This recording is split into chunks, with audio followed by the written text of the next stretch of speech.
Thank you for joining us for today's webinar featuring the Rutgers Future Scholars Game Plan.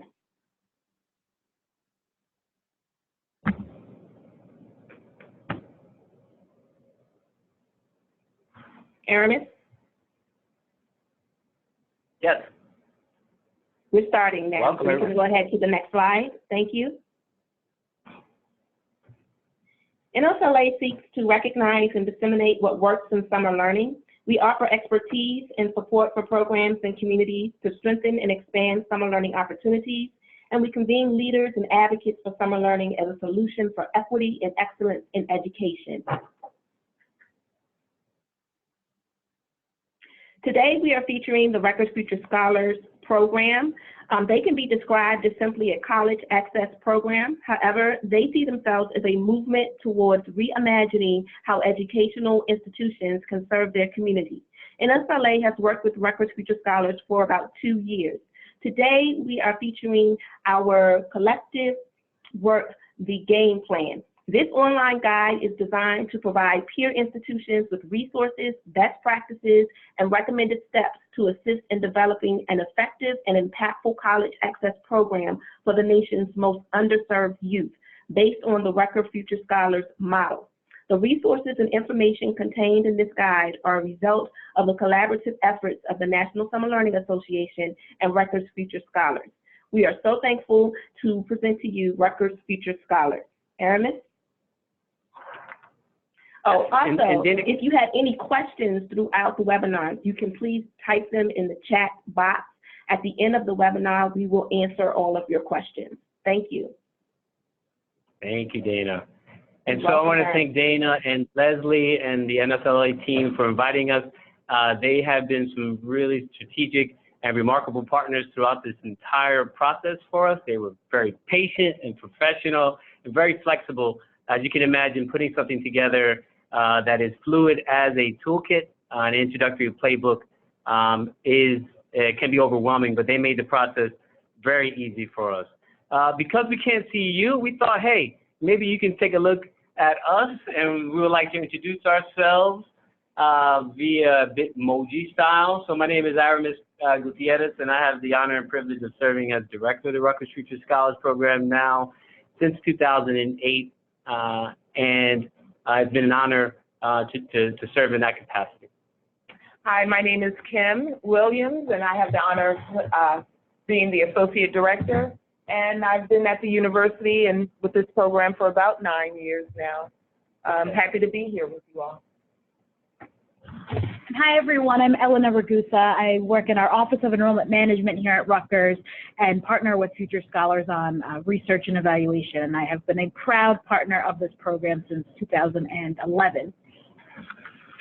And in the room with us, we do have 2 guests who are going to weigh in every now and then. It's, Will, he's supporting us through IT, and as teachers and educators who are on this line, you know you can't let anybody be in a room with you and not necessarily engage in any conversation. So Will's here. He's a senior here at Rutgers studying electrical engineering, and we have team member Ms. Tanya Tabora, who's also joined us recently as part of the RFS team, and she may weigh in from time to time as well.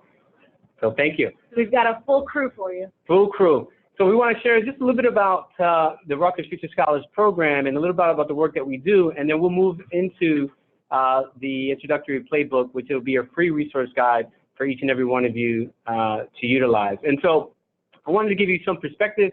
Rutgers Future Scholars, again, it's a program running out of New Jersey, out of our state institution of New Jersey. And as you can see, we have 3 regional institutions in Newark, New Brunswick, Piscataway, and Camden. Those of you who are familiar with the state of New Jersey knows Newark is right across the river from New York. We've heard of that city. Sometimes we go. New Brunswick and Piscataway is right in the central region of New Jersey, and Camden is right across the river from Philadelphia. RFS has launched programs in each of those cities initially in 2008, and with the generous support of a donor, we moved into Rahway, New Jersey about 2 years ago now. We moved into Rahway not because they have the R that looks just like ours, but in fact, they really shared the mission and values of RFS and really spoke to the need of instituting a program very similar to ours. And so in general, RFS is a pipeline to improve high school success and college access in our communities. And in 2007, our university saw a need to respond to where the number of students who were enrolling at our institution was in decline, and particularly from the cities of Newark and Camden. And so it was our Board of Governors chair who asked the question, a very important question was, what are we going to do about it? And in response to that, partly was the Future Scholars Program, which identifies 215 seventh graders each year from each of these Rutgers home communities. We have now 1,000 scholars in grades 8 through 12, nearly 400 at Rutgers. We serve 110 different schools throughout New Jersey, and our scholars are not only in these 5 school districts, but roughly over 20 within the state of New Jersey. A couple key points of RFS. It is designed for first-generation college youth.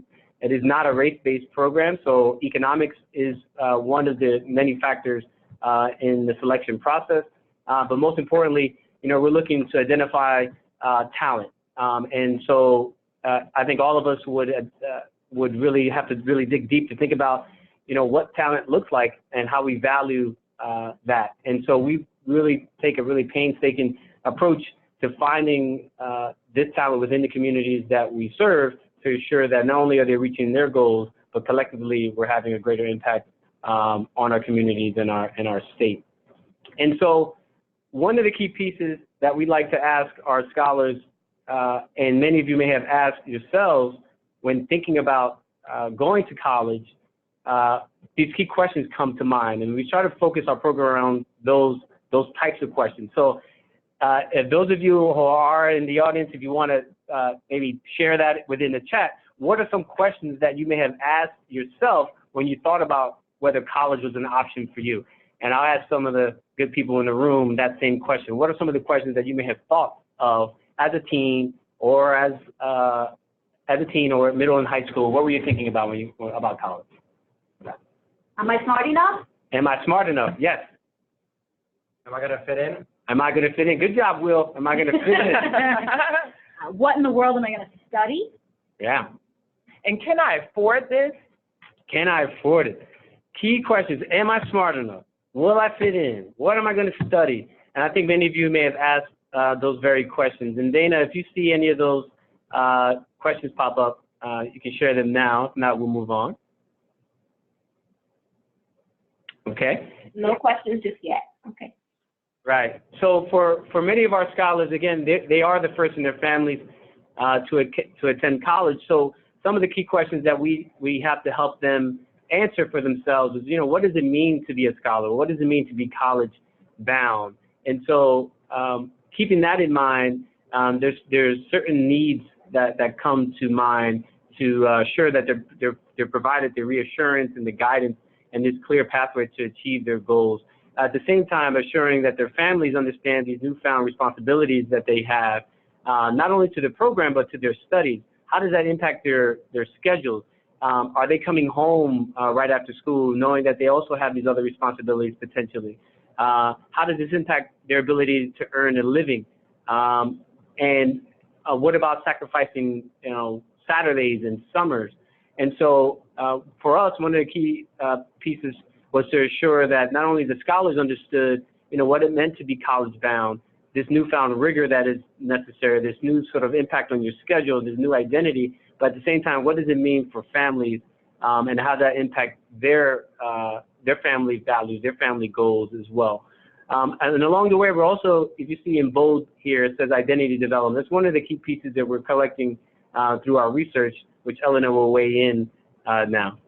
So one of the key pieces, as Aramis mentioned, is this idea of identity development. So as you'll hear us talk about throughout the course of our time together, we've got 4 buckets that we use to measure change in our scholars as they move through the program. So the identity development piece is really about them better understanding who they are and us getting a sense of that. So we look at things like their confidence level, their passion and perseverance towards specific goals, which in research has been generally defined as grit. We look at different pieces of their future orientation, so their planning. Are they making decisions with more long-term thinking in mind?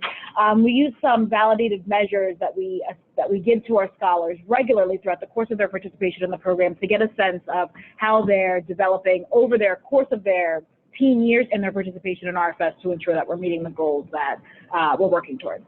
Thank you. And so that question of am I smart enough, we try to help them sort of discover that on their own time, particularly their own timetable, I should say. And so part of our approach is to ensure that our scholars are prepared for higher education. So working closely with our school districts and our university partners, we design most of the workshops, seminars, and courses that our scholars enroll in. Many of our scholars, if not every single one of our scholars, earns college credits along the way. We're sure to steer them to available honors and advanced courses that's available within their schools, respectively.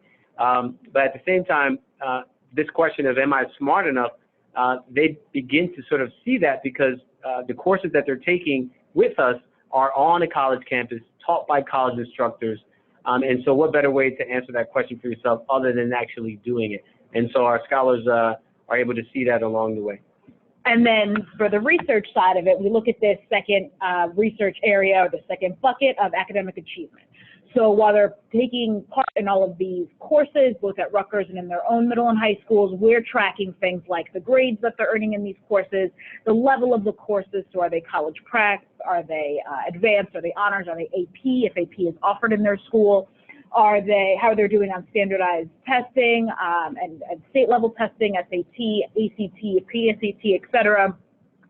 And then when they're taking those college level courses, how are they doing in those, or are they earning early college credit? So again, that goes sort of into the research side of it and everything that we're tracking for our scholars while they're participating in these pieces. Thank you. And so any educators, right, listening in, you probably heard this question a million and one times. Well, why do I need to learn this? And so we're really sure to share with our scholars the objectives of all of the courses that they're taking and what skills they're actually learning along the way. And so with limited resources, we're really assured to offer courses that are multidisciplinary, that really speaks to all of these 21st century skills that we're hoping to develop for the next gen of leaders, right? So whether it's collaboration or critical thinking, working in teams, research, understanding fictional and non-fictional text, and then understanding that and improving on skills of use of new media and technologies.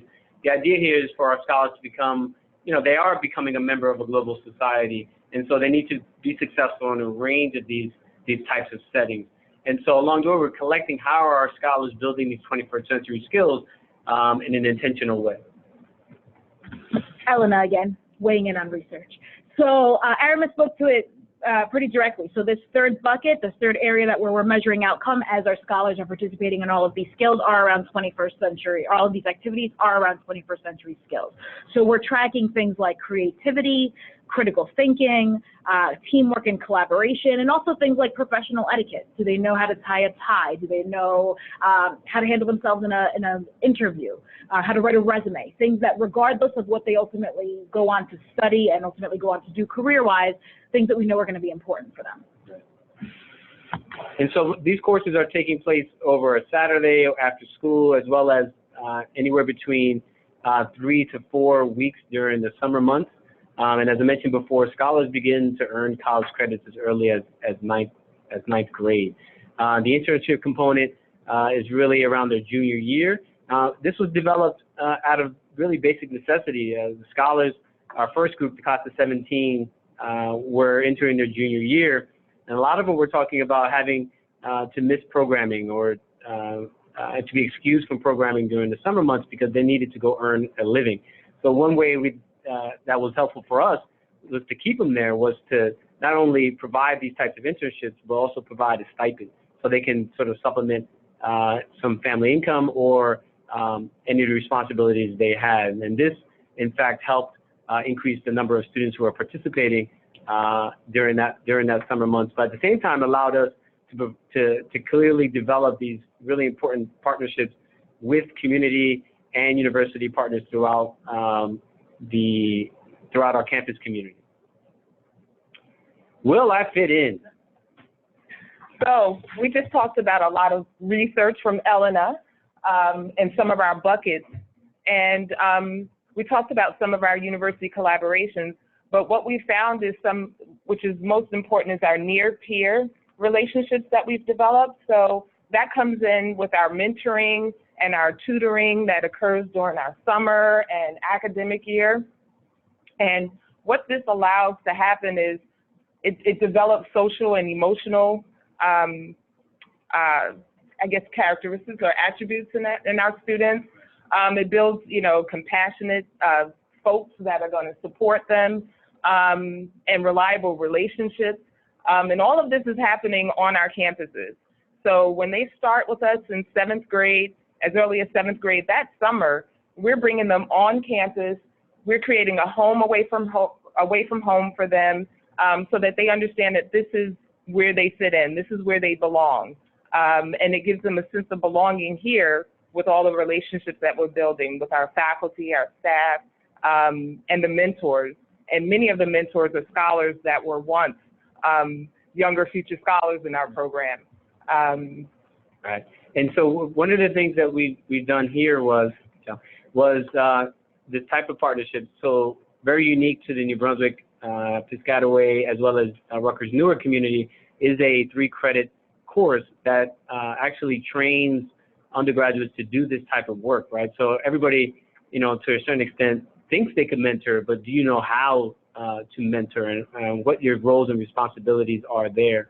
And so we do this in a very intentional way. It's a 3-credit course that lives in Africana Studies in New Brunswick, and in Rutgers Newark, it lives in public administration. And so it's a service learning course that allows our undergraduates to then go into the community with 30 hours of service, direct service to the students at their schools. And as you can imagine, the relationships are actually for a lifetime. So let's think about all those questions so far. Am I smart enough? Will I fit in? Can I afford it? Is a really important piece. And so we're lucky to offer this. So in addition to our financial literacy that we provide to the scholars, which includes FAFSA assistance and completion, scholarship searches, we also have the generous support of donors and the university community to provide a full tuition scholarship to scholars that are admitted to Rutgers on their own merits. If they're admitted, then we provide tuition support for them. So that's one of the most important parts of this program. That's right. And families. That's right. And imagine that. So, but this is also known as, we're meeting the unmet need as well as last dollar, right? So after federal and state grants are allocated, we cover the remaining portion of that tuition. Also what this is, if scholars are not admitted to Rutgers and they decide not to go to another 4-year institution, they can enroll into a community college and transfer to Rutgers, and we'll still honor their scholarship here. I think it's an appropriate time also to share with you that part of our admission to the program in 7th grade, citizenship is not a requirement. And so in order to be inclusive and to really speak to that, we're sure that every young person in these communities can apply to our program, including our dreamers. And so, as you can imagine how important tuition scholarship is for here in New Jersey, students do not qualify for state aid, and as you know, they don't qualify for federal aid. And so we cover full tuition scholarships to dreamers to Rutgers, and our university leadership is very proud to publicly state that. So you're probably wondering, does this work? And how do we know it works? So we'll help answer that question now. So this is Elena again, and the team here knows that I tend to geek out on this stuff quite a bit, so I will do it. I will try not to be too geeky. So we have what we like to think is a pretty comprehensive research agenda. We look at impact on our scholars at the individual student level. We look at impact on the systems around the scholars. things that are touching them, like their families and their schools and their school districts. And we've also got some supports in place to help track all of this. So first, we'll talk about impact on scholars. We talked about our 4 buckets already, right? So we have identity development, 21st century skill, academic achievement. The last piece is educational persistence. That's just, are they moving through? So are they moving from 8th grade into middle school, into high school into college, and ensuring that they're on track to graduate high school on time and then college with their cohort as well. Beyond the impact on our scholars, we look at, or to assess the impact on our scholars, we use a couple of pretty cool homegrown tools. So we've got this My Rutgers Future portal. Of course, it's heavily branded for Rutgers because that's where we're based, so that's where we're proud to be.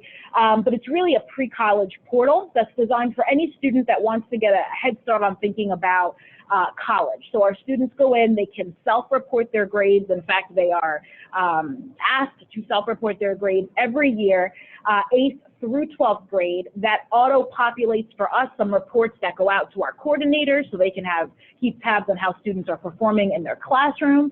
And it also gives them a jump start when it's time to apply to college on to their Rutgers application, because it's the same self-reported academic record that we use for application to the university in 12th grade.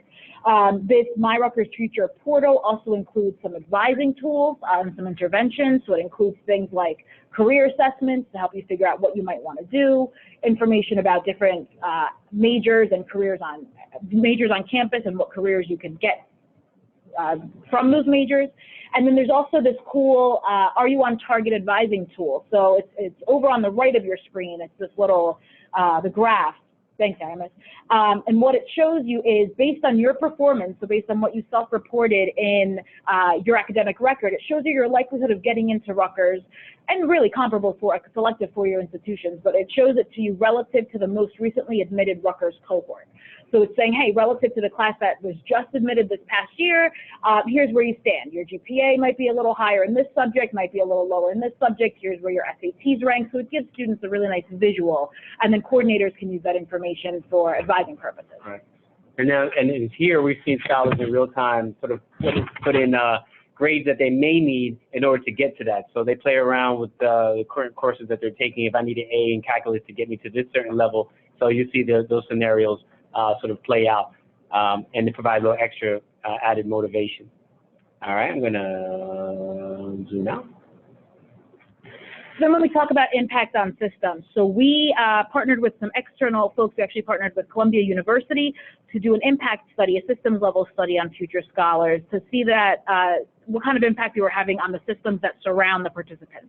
So they found significant impact on families, school districts, and communities, things like even at the university, things like our professors changing the way that they engage with first-generation students at the university based on their participation with our scholars, or things like school districts changing policies or offering more resources, or even teacher professional development as a response to and reaction to engagement with the program.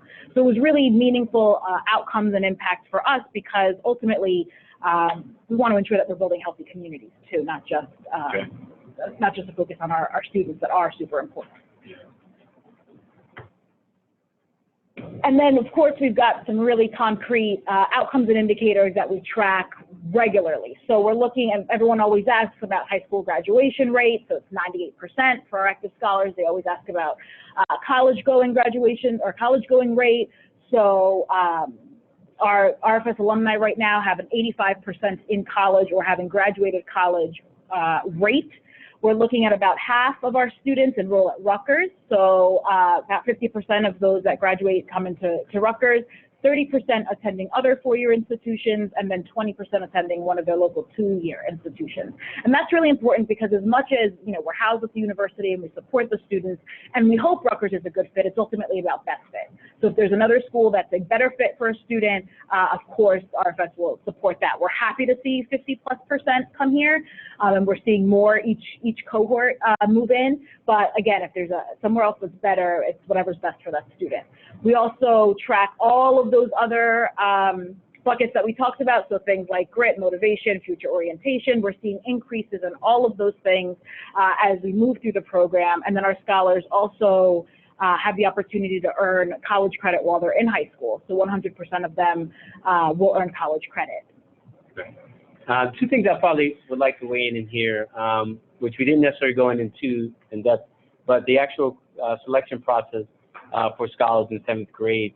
Part of the mission was to assure to find talent. And so talent can't simply be identified by how successful they currently are doing in the classroom, right? So it could be easier just to select the students who, with GPAs at the highest levels, but we made it a point to work collaboratively with our schools to identify students, what we like to call like the if-only students, right? So if only they had additional supports, they can really meet the potentials in their goals.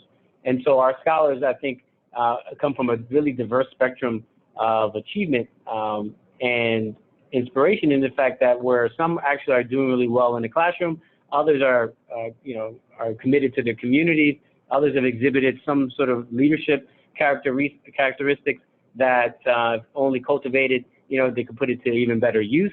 And so we have scholars who most schools would probably deem as, on the margins or to take a chance on.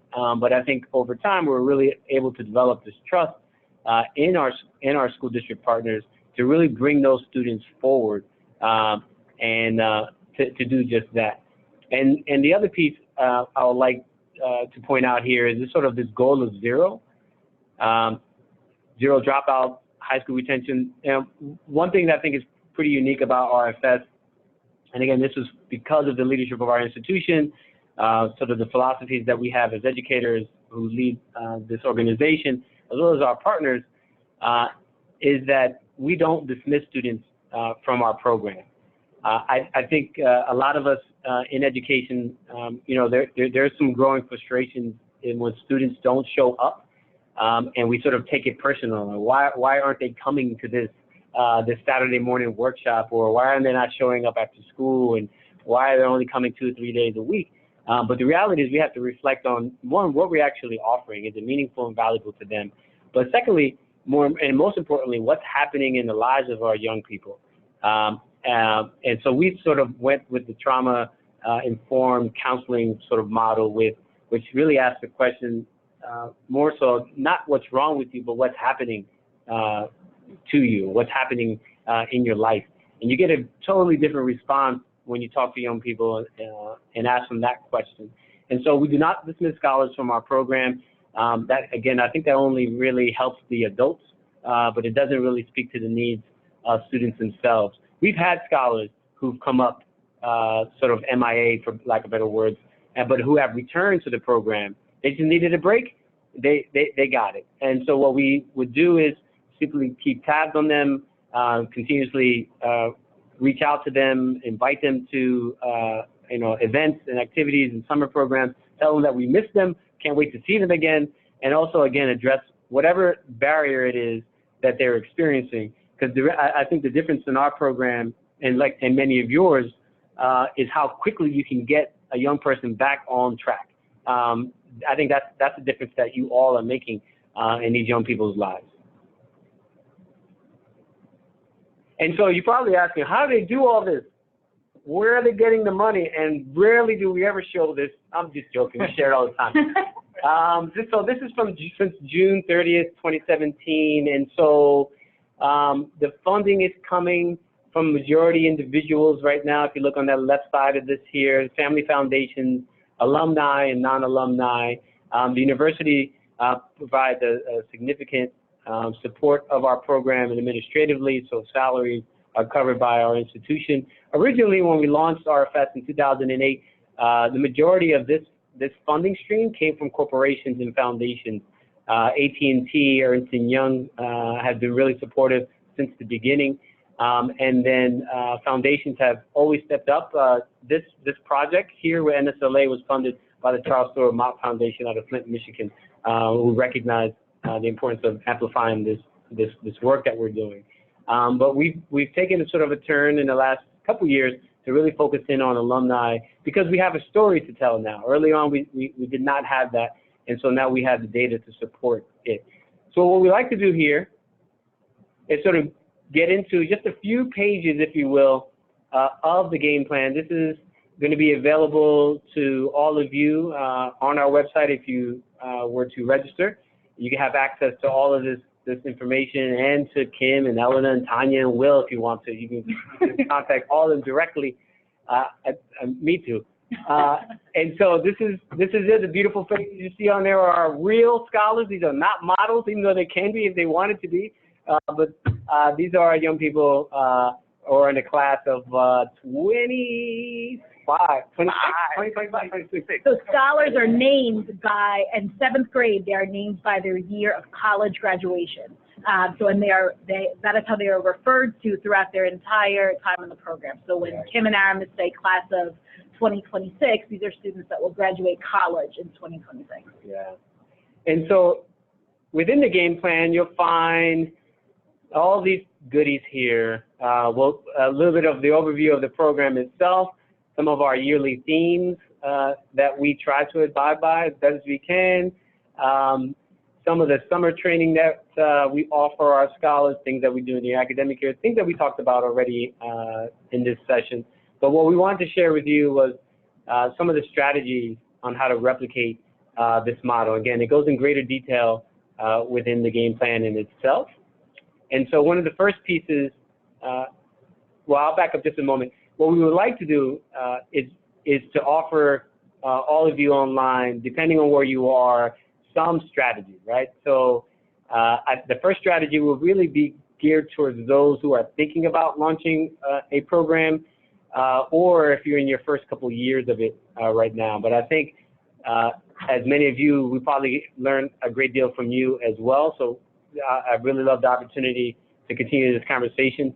We've learned and refined and learned and refined over the years. And so one of the things we like to do, again, is target sort of the first couple years. And then the second piece here would be those who have a program up and running, some things you can consider. And then finally, those who are a bit more seasoned, we'll talk a little bit about the importance of the research and assessment on our end and how that really moves our program forward and where we turn the corner, so that we could get into some Q&A. So be relatively brief here. This is all available online. But those who are thinking about launching a program, one of the first things that we did and were charged, if you will, the inspiration behind RFS was Courtney McAnuff, who is the Vice President for Enrollment Management. And he said many, many times to us that people will help support what they help build, right? People will support what they help build. And so taking sort of that philosophy, we made sure that nothing was done within our program without sort of this community buy-in and understanding what the needs are. So these really important questions that we have to ask of not only ourselves, but of those we're hoping to partner with are here. You know, what is the profile of the youth you're looking to participate in this program? You know, and based on this profile, what are some of the needs that they have? One of the things that we really had to work with here was, you know, what information and perspectives may be missing to ensure that the program is meeting the true needs of the community. It's easy for us, you know, I guess in institutions of higher education to tell school districts what they're doing wrong, and I think that's actually quite opposite. We can learn a great deal from the K-12 community, and so these early conversations was just that. It was really open lines to talk about the impact that, you know, having institutions in K-12 and higher ed have real important in-depth conversations about the curriculum, about the pedagogy, and then simply about how to serve first-generation college-bound youth. And so, you know, we've done this in various ways, and whether it was conversations like we're having today or surveys, interviews, all of those things really allowed us to help refine and establish what our sort of program values were at that time. This is something we continue to do, and we continue to listen, more importantly than anything else. And from that, we built our strategic plan, which is what really the game plan really looks like. It's really focused in on what we came up with to ensure that, you know, we were going to abide by what the mission was in our program. And so Kim will share just a little bit about the importance of building and leveraging the resources within the community. So once we figured out what the needs were, we had to figure out how we were going to meet those, and we just created a pipeline leading to higher education and leveraging our resources, which included the university. So if you have a university setting around there that you can just dip in and use their resources, their faculty, their staff to help develop curriculum. Also working with the school district, working with their curriculum departments, their faculty, and community-based organizations. So those are some of the ways that we found that we could sustain our program by institutionalizing it here at the university setting, but utilizing the school district as well as the community-based organizations that are surrounding our district areas. Right. And then if you could see here, I might zoom in, but there are resources that we're actually offering. So an example of our MOU that we have with our school districts and some partners, our theory of change is available as well. So these are some good resources just to get a sense of how in depth some of this may go. All right, a little busy, but we're back, okay. And then the other piece that we wanted to briefly talk about, so if you've already established a program, or I would argue even if you haven't yet, I cannot overstate the importance of research, evaluation, data, tracking, whatever you want to call this sort of area of assessment.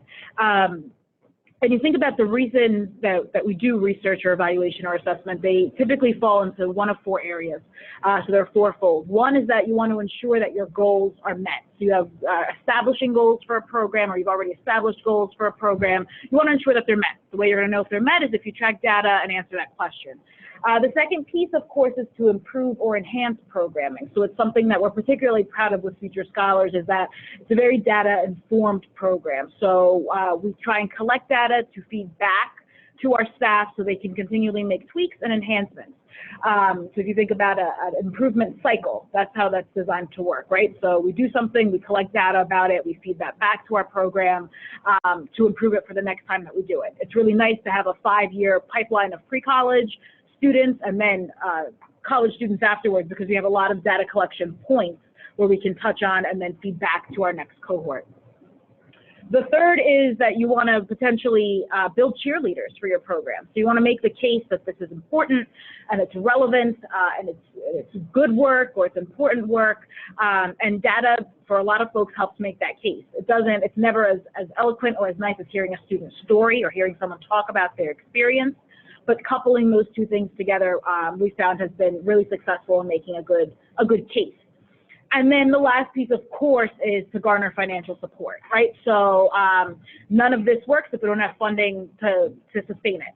So in order to get a lot of funding, we need to be able to tell the story and we need to be able to talk about why it works. So data can help in that realm as well. So thinking about building a research, planning and assessment portfolio or agenda, a couple of thoughts. Kim talked about leveraging what you can in terms of your research or your institution. I would argue the same from a research standpoint. So if you're affiliated with a university, you've got academics. You've got folks that are studying probably some of the same things that you're trying to achieve with your program.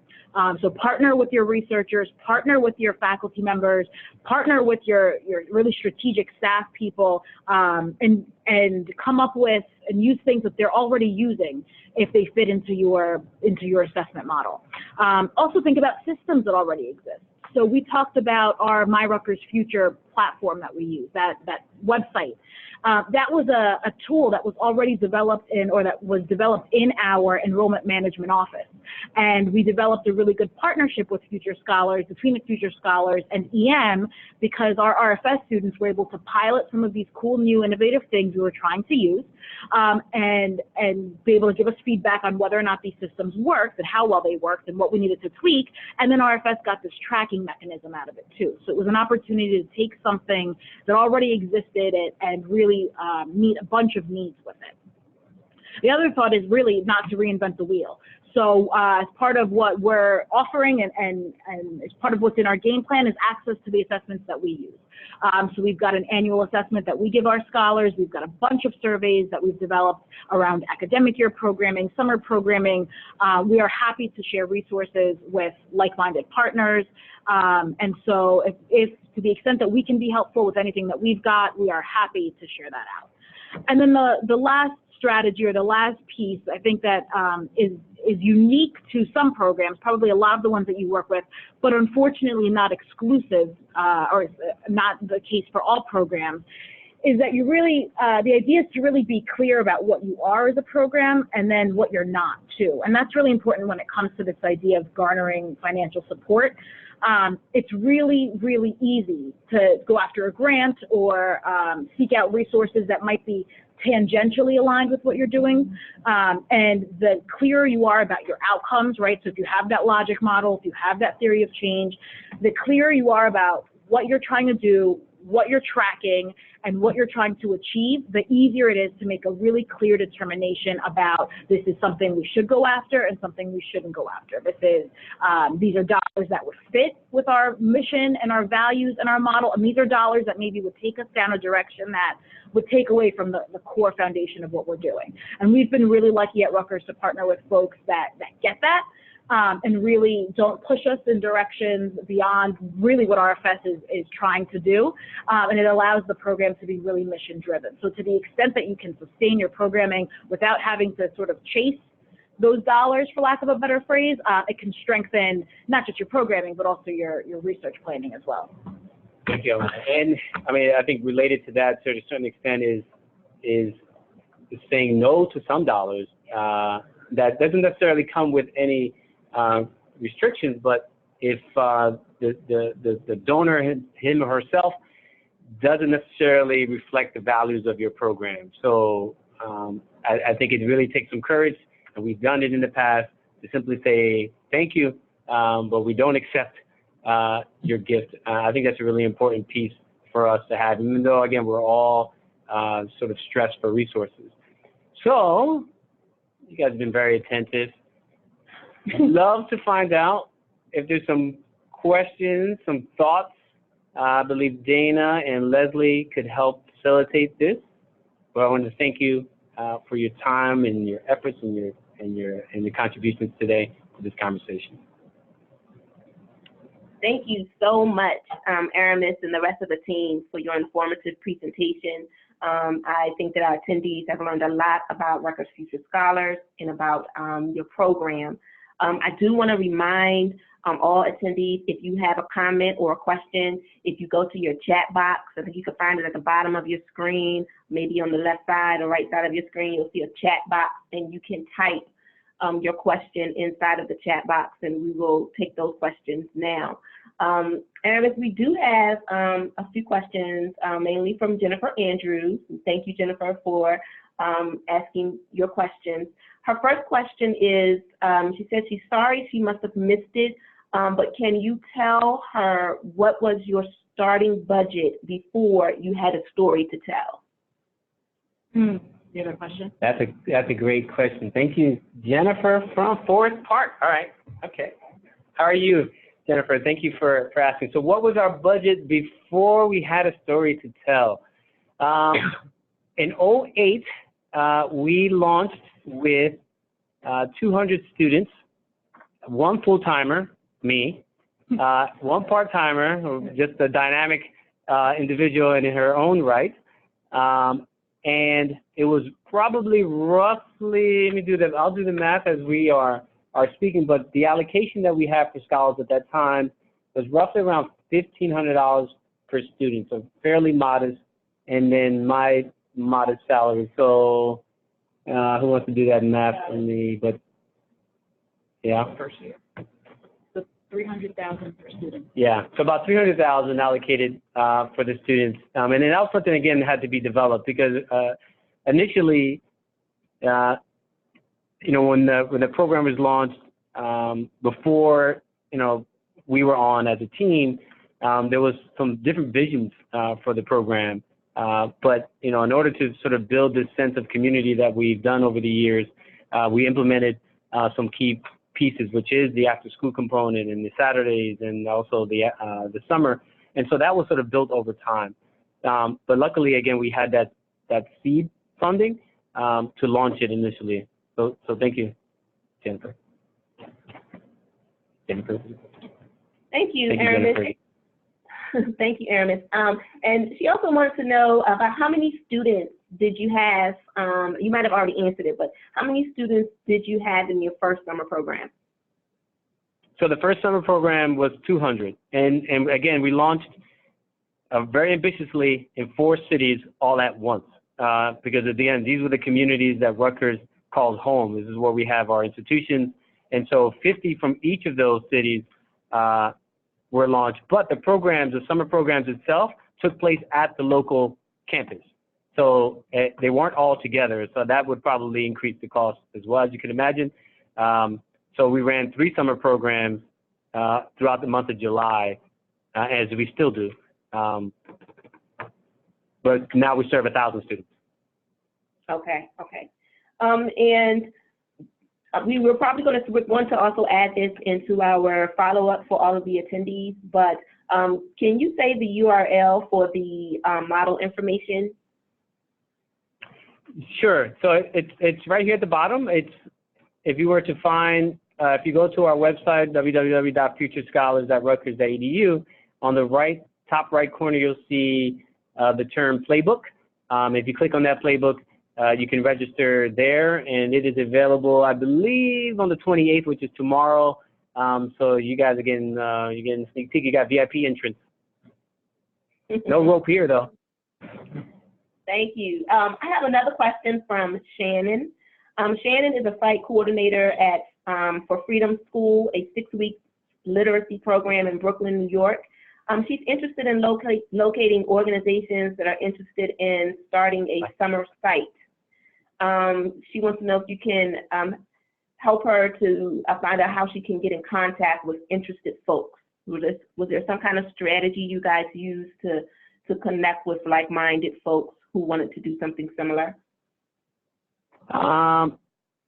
Could you clarify that again? So, or just read the question one more time for us? Mm-hmm. So she's a site coordinator at Freedom School. It's a 6-week literacy program in Brooklyn, New York.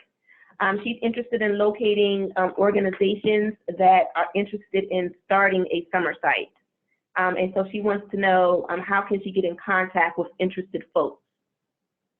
Interesting. So if I understand it correctly, interested in offering a summer sort of program within the community, within Brooklyn, to serve not only that school, but maybe local youth. And so who could she sort of reach out to and leverage the resources? Yes. Well, I would start at the local school, at the local colleges. Many of them already have outreach initiatives in place, as well as a need to fill the seats. We have that same challenge here at Rutgers, where we have a number of programs for pre-college youth and serving all different types, whether it's women in STEM or the arts. And so the challenge for a lot of these organizations that don't have the sort of this built-in audience like we do is the recruitment. So I would assume there are probably some already, but I think organizations like NSLA would have a great database already that she can tap into to assure that these are things that are happening within Brooklyn right now. Could you weigh in on that, Dina? Yeah, we don't actually have a database, but I would like to get in contact with you, Shannon, and we may be able to provide you some direction in linking up with some of the organizations that we've worked with in the area that may be able to assist you. Aramis, Shannon also wanted to let us know that they actually have an after-school component to their program, and so now what they really want to do is to expand to communities that really need it the most. And I know that that's one of the things that Future Scholars is about, is reaching out to communities that need it the most. Do you have any advice for her on that? Yeah, one of the first things to do is do a quick inventory of what organizations are in place already. And so for us, being in 5 different cities, we really have, there's an advantage there of tapping into these sort of existing service providers. And there's no one who's going to say no, really, to offering or expanding their programming. I think they also can save quite a bit on resources by partnering, as we do. But I think we have Ellen who's going to weigh in a little bit too. The only other piece I was going to add is the approach in partnering. So if you think about we think about our own under-resourced communities that surround Rutgers and the state of New Jersey, and sometimes these are, and especially because they're close to a university, sometimes they're seen as great spots for researchers or other programs to kind of come in and test out a specific model, and that might not be the approach that you want to take. You know, Aramis talked earlier about partnership and doing it with folks in collaboration with folks at the table from that community. And I think that's really important because building out a partnership in especially an under-resourced community can very often look like somebody coming in and telling that community what needs to happen. And that's not always the best, rarely the approach to take. So if you could do it in true collaboration where you have something to offer, but other programs that already know the community or other folks that already know the community can come in and sort of shift that as well, it's really critical. Something we didn't talk about is a ton of depth, but something that's really unique about Future Scholars is if you were to look at the program, it looks slightly different in each of our 5 communities. We have the same goals, we have the same tracking, we have the same themes, but the programming on the ground looks different, and that's because it was designed in partnership based on the strengths and resources in that community, and the needs in that community too. So just going in and popping in and replicating in a needy community might not be the best fit if that community can collaborate with you to tweak what you're doing in a way that's going to fit their needs the best. Thank you, thank you. And we have about 5 more minutes left. We have another question from Jennifer. She wants to know, what was your timeline, or how long did it take you to launch your program from concept to official launch? Right now, they're in the early stages of planning. You should have seen Aramis's face with that question. I wish we had a webcam. I need a before and after photo. And that Bitmoji's face being very kind to me. Well, the idea of RFS, I think, from my understanding, was sort of first presented in October of 2007. Roughly a few months within that time, our university president was very excited about this idea, this concept, and wanted to assure that we were going to make moves on it relatively quickly. And so, depending who you would speak to, ideally, we would have needed a year of planning, but we didn't do that. And I think it actually worked out better that we didn't, because I think we would have overthought it, right? I really believe that. And so I came on at the end of January of 2008, and one of the key things, as I mentioned before, was really like a listening tour of what folks thought this program could look like, but more importantly, what the needs were. And so from January 2008, at the time, my right hand was Dr. Eve Sachs, who is probably listening, I think, right now. Hey, Eve. Was sort of going out and finding these really important partnerships and existing organizations that maybe could provide a service for us. And but each of them was different on each of the campuses. But if you're launching in one site, it took us January of that year to July. But obviously, there's a lot of work in between. There's a lot of preparation on the summer curriculum, the hiring process, and you'd be surprised, even creating an application for the program. But all of that then was done expediently, but more importantly, there was a lot of folks who were willing to help. And so it wouldn't have been done if it was sort of done in a silo, if it was, and those in leadership were not willing to listen to ideas. So roughly 6 months. That's my short answer right there. That's your short answer. Thank you so much, Aramis and the team. We're now winding down. We have 2 minutes left, and I wanted to give you guys an opportunity to have any closing comments that you wanted to have for our guests. I want attendees to also know that we will send you a follow-up email. We'll include a link in there for people to be able to get access to the guide and to learn more about Rutgers Future Scholars. Aramis and the team, do you have anything you would like to add before we close out? Yes, Wayne? Go ahead. Something that's coming to mind for me, and I think as I think about this work, is the importance of, and this is not me trying to be cool, but just keeping it 100. And by that I mean just 100% committed and dedicated to what the students' needs are. I think we far too much try to accommodate adults in this world, if you will, in the world of college access. But the reality is, it's about the needs and the aspirations and the hopes of our young people. So meeting them where they are and understanding that there's not different levels, but a spectrum. And so how do we best serve them and their families' needs are key. And so if one is not truly prepared to be all in, I don't think this is the right place for them. Definitely not anybody on this line, but I think it's key for us to continue to think about putting the students first, putting the scholars first.